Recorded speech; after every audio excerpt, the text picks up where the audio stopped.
Bonjour, je m'appelle Elisabeth Paradis, je suis nutritionniste au groupe Promo Santé Laval. Aujourd'hui, je vous offre une suite à ma dernière capsule qui était sur la conservation des fruits et des légumes. Donc, on va parler de date de péremption et aussi de conservation des aliments préparés et des denrées sèches. On commence fort avec les dates de péremption des aliments. Est-ce qu'un aliment est nécessairement bon pour la poubelle le lendemain de sa date d'expiration? Bien évidemment, vous aurez deviné que non. Un meilleur avant, ça ne veut pas nécessairement dire expirer après. Pour une bonne partie des aliments, c'est surtout une garantie de fraîcheur.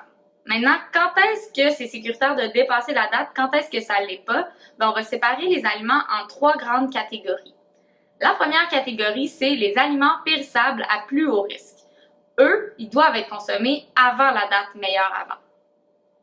Les aliments que vous voyez apparaître à l'écran permettent la croissance de bactéries qui peuvent être nuisibles pour la santé, donc on va faire un petit peu plus attention avec eux. Les préparations pour nourrissons ou les préparations pour régime liquide, eux aussi, il faut qu'ils soient consommés avant la date, mais c'est surtout parce que leur valeur nutritive peut changer avec le temps. La deuxième catégorie, ce sont les aliments périssables à risque faible. Eux peuvent être consommés après la date meilleure avant s'ils n'ont pas été altérés. Ces aliments-là, ils permettent généralement pas la croissance de bactéries nuisibles pour la santé, donc vous pouvez faire appel à vos sens pour juger de leur qualité. La troisième et dernière catégorie d'aliments, ce sont les aliments non périssables. Donc, eux aussi peuvent être consommés après la date meilleure avant si l'emballage est intact. Le pire qui peut arriver avec ces produits-là, c'est que le goût ou la fraîcheur va être changé, par exemple des céréales qui vont rancir ou qui vont ramollir. Pour les conserves, on reste prudent si elles sont rouillées, surtout ou bosselées sur la jonction de l'ouverture en haut, en bas et sur le côté. Mais pour le reste, on ne s'inquiète pas.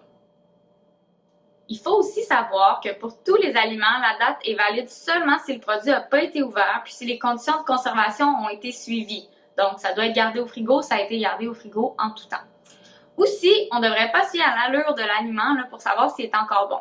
Oui, un aliment, si l'odeur ou la texture change, ça peut être un signe de croissance de micro-organismes. Par contre, les micro-organismes, ils peuvent être présents sans altérer l'allure d'un aliment. Donc, on est mieux de rester du côté plus prudent quand on hésite à consommer un produit. Les plats préparés. Une question qu'on me pose souvent. Combien de temps ça se conserve au réfrigérateur? Combien de temps ça se conserve au congélateur? De façon générale, un restant, ça se conserve de 3 à 5 jours au réfrigérateur et plusieurs mois au congélateur. Ça peut être un peu plus long, tout dépendant de ce qui compose votre restant. Donc, si vous voulez le détail pour chaque aliment, je vous conseille de consulter le thermoguide, qui est une ressource du MAPAC. Et dans tous les cas, il est important de refroidir rapidement vos restes pour maximiser la durée de vie au réfrigérateur. Les aliments non périssables, comme les produits céréaliers, les légumineuses, les noix, les graines, ils méritent quand même des bonnes conditions de conservation. En les gardant dans des contenants bien fermés, à l'abri de la lumière, ils vont rancir plus lentement, donc se conserver plus longtemps.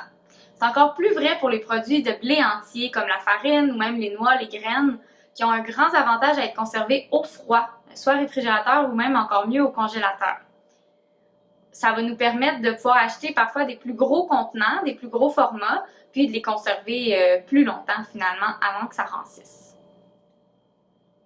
Pour plus d'informations sur la conservation des aliments, je vous propose quelques ressources. Premièrement, pour des fiches détaillées sur chaque aliment, une foule d'astuces, des recettes, il y a le site sauvetabbouffe.org qui est vraiment très bien fait, très intéressant.